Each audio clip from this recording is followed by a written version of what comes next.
Obrigado a Deus pela minha vida, pela missão de presidir o Brasil e pela oportunidade de restabelecer a verdade, o que é bom para todos nós. Senhor Presidente da Assembleia Geral, Tirani Mohamed Bandi, Senhor Secretário-Geral da ONU, Antônio Guterres, chefes de Estado, de governo e de delegação, senhoras e senhores, apresento aos senhores um novo Brasil que ressurge depois de estar à beira do socialismo. Um Brasil que está sendo reconstruído a partir dos anseios e dos ideais de seu povo. No meu governo, o Brasil vem trabalhando para reconquistar a confiança do mundo, diminuindo o desemprego, a violência e o risco para os negócios, por meio da desburocratização, da desregulamentação e, em especial, pelo exemplo.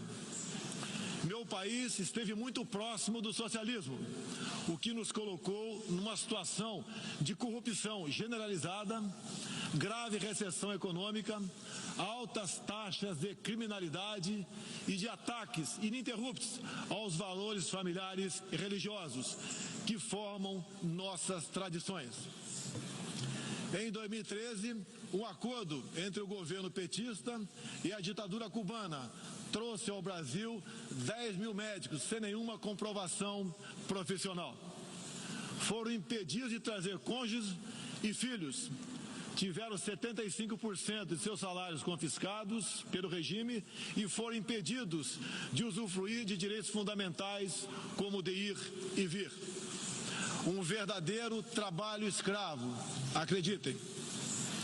Respaldado por entidades de direitos humanos do Brasil e da ONU. Antes mesmo de eu assumir o governo, quase 90% deles deixaram o Brasil, por ação unilateral do regime cubano. Os que decidiram ficar se submeterão à qualificação médica para exercer sua profissão. Deste modo, nosso país deixou de contribuir com a ditadura cubana, não mais enviando para Havana 300 milhões de dólares todos os anos. A história nos mostra que já nos anos 60, agentes cubanos foram enviados a diversos países para colaborar com a implementação de ditaduras. Há poucas décadas, tentaram mudar o regime brasileiro e de outros países da América Latina. Foram derrotados. Civis e militares brasileiros foram mortos e outros tantos tiveram suas reputações destruídas, mas vencemos aquela guerra e resguardamos nossa liberdade. Na Venezuela, esses agentes do regime cubano, levados por Hugo Chávez, também chegaram e hoje são aproximadamente 60 mil que controlam e interferem em todas as áreas da sociedade local, principalmente na inteligência e na defesa. A Venezuela, outrora um país pujante e democrático, hoje experimenta a crueldade do socialismo. O socialismo está dando certo na Venezuela. Todos estão pobres e sem liberdade. O Brasil também sente os impactos da ditadura venezuelana. Dos mais de 4 milhões que fugiram do país, uma parte migrou para o Brasil, fugindo da fome e da violência. Temos feito a nossa parte para ajudá-los através da Operação Acolhida, realizada pelo Exército Brasileiro e elogiada mundialmente. Trabalhamos com outros países, entre eles os Estados Unidos, para que a democracia seja restabelecida na Venezuela, mas também nos empenhamos duramente para que outros países da América do Sul não experimentem esse nefasto regime. O Foro de São Paulo, organização criminosa, criada em 90 por Fidel Castro, Lula e Chávez, para difundir e implementar o socialismo na América Latina, ainda continua vivo e tem que ser combatido. Senhoras e senhores, em busca de prosperidade, estamos adotando políticas que nos aproximem de países outros que se desenvolveram e consolidaram suas democracias. Não pode haver liberdade política sem que haja também liberdade econômica. E vice-versa. O livre mercado, as concessões e as privatizações já se fazem presentes hoje no Brasil. A economia está reagindo ao romper vícios e amarras de quase 2 décadas de irresponsabilidade fiscal, aparelhamento do Estado e corrupção generalizada. A abertura, a gestão competente e os ganhos de produtividade são objetivos imediatos do nosso governo. Estamos abrindo a economia e nos integrando às cadeias globais de valor. Em apenas 8 meses, concluímos os 2 maiores acordos comerciais da história do país. Aqueles firmados entre o Mercosul e a União Europeia e entre o Mercosul e a Área Europeia de Livre Comércio, o EFTA. Pretendemos seguir adiante com vários outros acordos nos próximos meses. Estamos prontos também para iniciar nosso processo de adesão à Organização para a Cooperação de Desenvolvimento Econômico, OCDE. Já estamos adiantados, adotando as práticas mundiais mais elevadas em todos os terrenos, desde a regulação financeira até a proteção ambiental. Senhorita Izani Calapalo, indígena aqui presente do Brasil, agora vamos falar de Amazônia. Em primeiro lugar, meu governo tem o compromisso solene com a preservação do meio ambiente e do desenvolvimento sustentável em benefício do Brasil.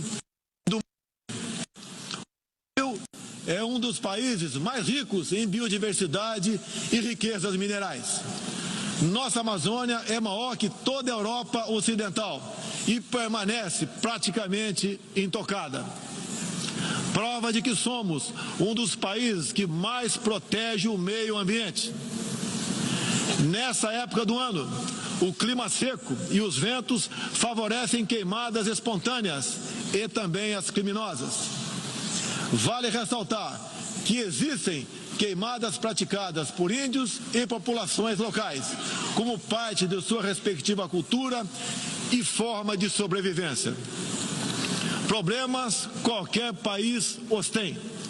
Contudo, os ataques sensacionalistas que sofremos por grande parte da mídia internacional, devido aos focos de incêndio na Amazônia, despertaram nosso sentimento patriótico. É uma falácia dizer que a Amazônia é patrimônio da humanidade e um equívoco, como atestam os cientistas, afirmar que a Amazônia, a nossa floresta, é o pulmão do mundo. Valendo-se dessas falácias, um ou outro país, em vez de ajudar, embarcou nas mentiras da mídia e se portou de forma desrespeitosa com espírito colonialista. Questionaram aquilo que nos é mais sagrado, a nossa soberania. Um deles, por ocasião do encontro do G7, ousou sugerir aplicar sanções ao Brasil sem sequer nos ouvir. Agradeço àqueles que não aceitaram levar adiante essa absurda proposta. Em especial, o presidente Donald Trump, que bem sintetizou o espírito que deve reinar entre os países da ONU. Respeito à liberdade e à soberania de cada um de nós. Hoje, 14% do território brasileiro está demarcado como terra indígena, mas é preciso entender que nossos nativos são seres humanos, exatamente como qualquer um de nós. Eles querem e merecem usufruir dos mesmos direitos de que todos nós. Quero deixar claro, o Brasil não vai aumentar para 20% sua área já demarcada como terra indígena. como alguns chefes de Estado gostariam que acontecesse. Existe no Brasil 225 povos indígenas, além de referências de 70 tribos vivendo em locais isolados. Cada povo ou tribo, com seu cacique, sua cultura, suas tradições, seus costumes e, principalmente, sua forma de ver o mundo. A visão de um líder indígena não representa a de todos os índios brasileiros.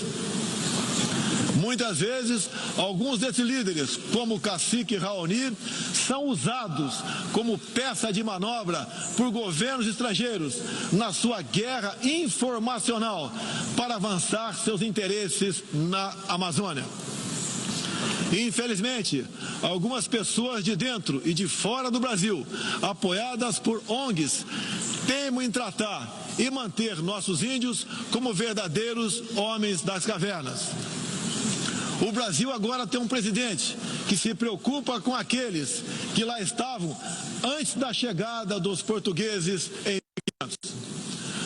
O índio não quer ser latifundiário, pobre em cima de terra rica, especialmente das terras mais ricas do mundo. É o caso das reservas Yanomami e Raposa Serra do Sol. Nessas reservas existe grande abundância de ouro, diamante, urânio, nióbio e terras raras, entre outros. E esses territórios são enormes. A reserva Yanomami sozinha conta com aproximadamente 95 mil quilômetros quadrados, o equivalente ao tamanho de Portugal ou da Hungria, embora apenas 15 mil índios vivam nessa área. Isso demonstra que os que nos atacam não estão preocupados com o ser humano índio, mas sim com as riquezas minerais e a biodiversidade existentes nessas áreas. E para mostrar aos senhores que não existe uma autoridade única entre os índios, eu quero ler uma carta aqui de grande parte das comunidades indígenas endereçadas para os senhores. O grupo de agricultores indígenas do Brasil, formado por diversas etnias e com representantes por todas as unidades da federação, que habitam uma área de mais de 30 milhões de hectares no território brasileiro, vem respeitosamente perante a sociedade brasileira endossar apoio total e restrito à indígena Izani Calapalo, aqui presente, do Parque Indígena do Xingu, Mato Grosso, que a mesma possa, na Assembleia das Nações Unidas, em Nova York, Estados Unidos, externar toda a realidade vivida pelos povos indígenas do Brasil, bem como trazer à tona o atual quadro de mentiras propagado pela mídia nacional e internacional, que insistem em fazer dos povos indígenas do Brasil uma reserva de mercado sem fim, atendendo interesses estrangeiros de países que ainda enxergam no Brasil uma colônia, sem regras e sem soberania. O Brasil possui 14% do seu território nacional regularizado como terras indígenas e muitas comunidades estão sedentas para que o desenvolvimento dessa parte do Brasil finalmente ocorra sem amarras ideológicas ou burocráticas. Isso facilitará o alcance de uma maior qualidade de vida nas áreas do empreendedorismo, saúde e educação. Uma nova política indigenista no Brasil é necessária. O tempo urge. Medidas arrojadas podem e devem ser incentivadas na busca pela autonomia econômica dos indígenas. Certamente que, se um conjunto de decisões vier nesse sentido, poderemos vislumbrar um novo modelo para a questão indígena brasileira. Um novo tempo para as comunidades indígenas é fundamental. A situação de extrema pobreza em que se encontram, sobrevivendo tão somente do Bolsa Família e de cestas básicas, nunca representou dignidade e desenvolvimento. O ambientalismo radical e o indigenismo ultrapassado e fora de sintonia com o que querem os povos indígenas, representa o atraso, a marginalização e a completa ausência de cidadania. A realidade ora posta impõe que o mundo, na arena da Assembleia das Nações Unidas, possa conhecer nossos desejos e aspirações na voz da indígena Izani Kalapalo, que transmitirá o real quadro do meio ambiente e das comunidades indígenas brasileiras. Portanto, Izani Kalapalo goza de confiança e do prestígio da liderança indígena interessada em desenvolvimento, empoderamento e protagonismo, estando apta para representar as etnias relacionadas anexas, que são 52. Acabou o monopólio do senhor Raoni. A Organização das Nações Unidas teve papel fundamental na superação do colonialismo e não pode aceitar que essa mentalidade regresse a essas salas e corredores sob qualquer pretexto. Não podemos esquecer que o mundo necessita ser alimentado. A França e a Alemanha, por exemplo, usam mais de 50% de seus territórios para a agricultura. Já o Brasil usa apenas 8% de terras para a produção de alimentos. 61% do nosso território é preservado. Nossa política é de tolerância zero para com a criminalidade, aí incluídos os crimes ambientais. Quero reafirmar minha posição de que qualquer iniciativa de ajuda ou apoio à preservação da floresta amazônica ou de outros biomas deve ser tratado em pleno respeito à soberania brasileira. Também rechaçamos as tentativas de instrumentalizar a questão ambiental ou a política indigenista em prol de interesses políticos e econômicos externos, em especial os disfarçados de boas intenções. Estamos prontos para, em parcerias e agregando valor, aproveitar de forma sustentável todo o nosso potencial. O Brasil reafirma seu compromisso intransigente com os mais altos padrões de direitos humanos, com a defesa da democracia e da liberdade de expressão religiosa e de imprensa. É um compromisso que caminha junto com o combate à corrupção e à criminalidade, demandas urgentes da sociedade brasileira. Seguiremos contribuindo dentro e fora das Nações Unidas para a construção de um mundo onde não haja impunidade, esconderijo ou abrigo para criminosos e corruptos. Em meu governo, o terrorista Cesare Battisti fugiu do Brasil, foi preso na Bolívia e extraditado para a Itália.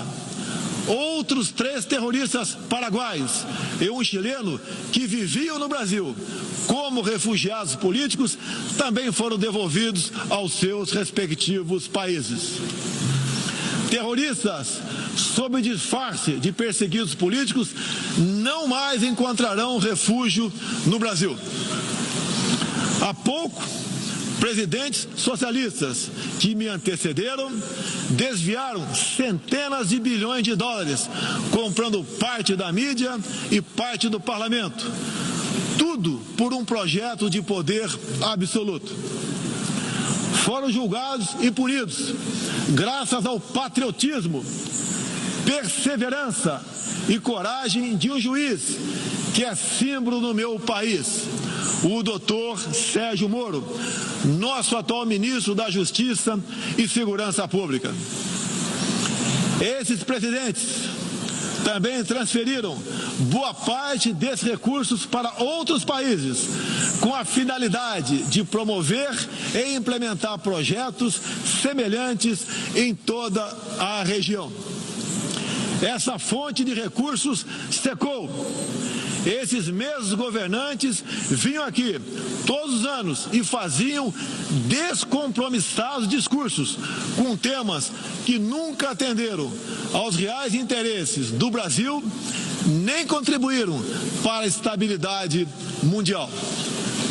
Mesmo assim, eram aplaudidos. Em meu país, tínhamos que fazer algo a respeito dos quase 70 mil homicídios e dos incontáveis crimes violentos que anualmente massacravam a população brasileira. A vida é o mais básico dos direitos humanos. Nossos policiais militares eram o alvo preferencial do crime. Só em 2017, cerca de 400 policiais militares foram cruelmente assassinados. Isso está mudando. Medidas foram tomadas e conseguimos reduzir em mais de 20% o número de homicídios nos 6 primeiros meses do meu governo. As apreensões de cocaína e outras drogas atingiram níveis recorde. Hoje o Brasil está mais seguro e ainda mais hospitaleiro. Acabamos de estender a isenção de vistos para países como Estados Unidos, Japão, Austrália e Canadá. E estamos estudando adotar medidas similares para a China e Índia, entre outros. Com mais segurança e com essas facilidades, queremos que todos possam conhecer o Brasil, em especial a nossa Amazônia, com toda a sua vastidão e beleza natural. Ela não está sendo devastada e nem consumida pelo fogo, como diz mentirosamente a mídia. Cada um de vocês pode comprovar o que estou falando agora. Não deixe de conhecer o Brasil. Ele é muito diferente daquele estampado em muitos jornais e televisões. A perseguição religiosa é um flagelo que devemos combater de forma incansável. Nos últimos anos, testemunhamos em diferentes regiões ataques covardes que vitimaram fiéis congregados em igrejas, sinagogas e mesquitas. O Brasil condena energicamente todos esses atos e está pronto a colaborar com outros países para a proteção daqueles que se veem oprimidos por causa de sua fé. Preocupam o povo brasileiro, em particular a crescente perseguição, a discriminação e a violência contra missionários e minorias religiosas em diferentes regiões do mundo. Por isso apoiamos a criação do Dia Internacional em memória das vítimas de atos de violência baseados em religião ou crença. Nessa data, recordaremos anualmente aqueles que sofrem as consequências nefastas da perseguição religiosa. É inadmissível que em pleno século XXI, com tantos instrumentos, tratados e organismos com a finalidade de resguardar direitos de todo tipo e de toda sorte, ainda haja milhões de cristãos e pessoas de outras religiões que perdem sua vida ou sua liberdade em razão de sua fé. A devoção do Brasil à causa da paz se comprova pelo sólido histórico de contribuições para as missões da ONU. Há 70 anos, o Brasil tem dado contribuição efetiva para as operações de manutenção da paz das Nações Unidas. Apoiamos todos os esforços para que essas missões se tornem mais efetivas e tragam benefícios reais e concretos para os países que as recebem. Nas circunstâncias mais variadas, no Haiti, no Líbano, na República Democrática do Congo, os contingentes brasileiros são reconhecidos pela qualidade de seu trabalho e pelo respeito à população, aos direitos humanos e aos princípios que norteiam as operações de manutenção de paz.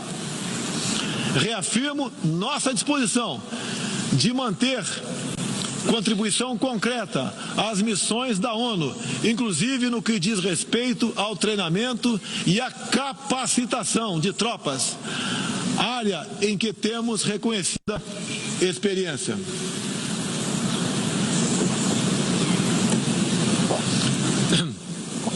Ao longo deste ano, estabelecemos uma ampla agenda internacional com o intuito de resgatar o papel do Brasil no cenário mundial e retomar as relações com importantes parceiros. Em janeiro, estivemos em Davos, onde apresentamos nosso ambicioso programa de reformas para investidores de todo o mundo.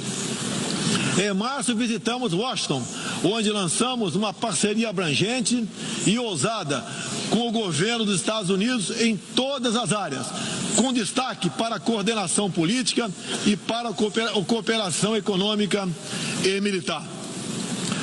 Ainda em março, estivemos no Chile, onde foi lançado o ProSul, importante iniciativa para garantir que a América do Sul se consolide como um espaço de democracia e de liberdade. Na sequência, visitamos Israel, onde identificamos inúmeras oportunidades de cooperação, em especial na área de tecnologia e segurança. Agradeço a Israel o apoio no combate aos recentes desastres ocorridos em meu país. Visitamos também um de nossos grandes parceiros no Cone Sul, a Argentina, com o presidente Maurício Macri e nossos sócios do Uruguai e do Paraguai, afastamos do Mercosul a ideologia e conquistamos importantes vitórias comerciais, ao concluir negociações que já se arrastavam por décadas. Ainda este ano, visitaremos importantes parceiros asiáticos, tanto no Extremo Oriente quanto no Oriente Médio. Essas visitas reforçarão a amizade e o aprofundamento das relações com Japão, China, Arábia Saudita, Emirados Árabes e Catar. Pretendemos seguir o mesmo caminho com todo o mundo árabe e a Ásia. Também estamos ansiosos para visitar nossos parceiros e amigos na África, na Oceania e na Europa. Como os senhores podem ver, o Brasil é um país aberto ao mundo em busca de parcerias com todos os que tenham interesse em trabalhar pela prosperidade, pela paz e pela liberdade. Senhoras e senhores, o Brasil que represento é um país que está se reerguendo, revigorando parcerias e reconquistando sua confiança política e econômica.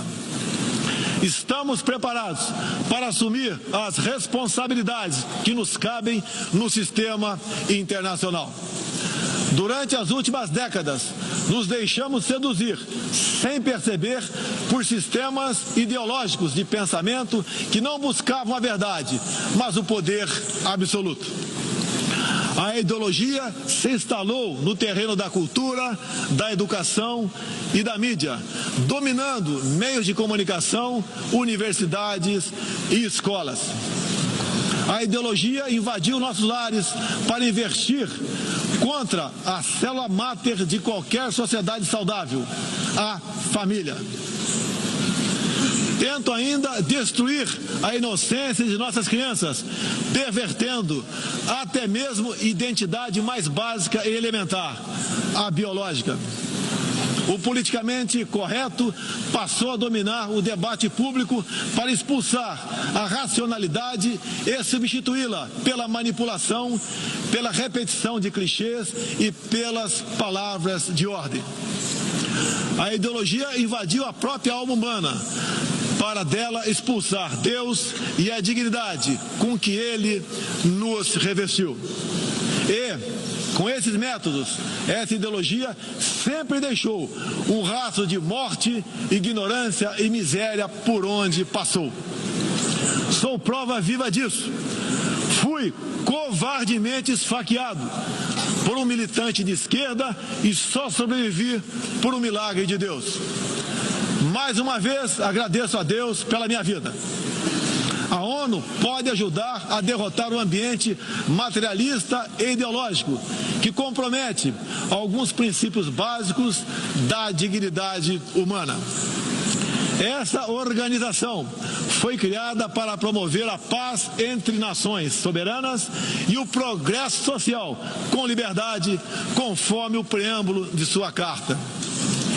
Nas questões do clima, da democracia, dos direitos humanos, da igualdade de direitos e deveres entre homens e mulheres, e em tantas outras, tudo o que precisamos é isso: contemplar a verdade seguindo João 8,32. E conhecereis a verdade, e a verdade vos libertará. Todos os nossos instrumentos, nacionais e internacionais, devem estar direcionados, em última instância, para esse objetivo. Não estamos aqui para apagar nacionalidades e soberanias, em nome de um interesse global abstrato. Esta não é a organização do interesse global, é a Organização das Nações Unidas. Assim deve permanecer, com humildade e confiante no poder libertador da verdade. Estejam certos de que poderão contar com este novo Brasil que aqui apresento aos senhores e senhoras. Agradeço a todos pela graça e pela glória de Deus. Meu muito obrigado.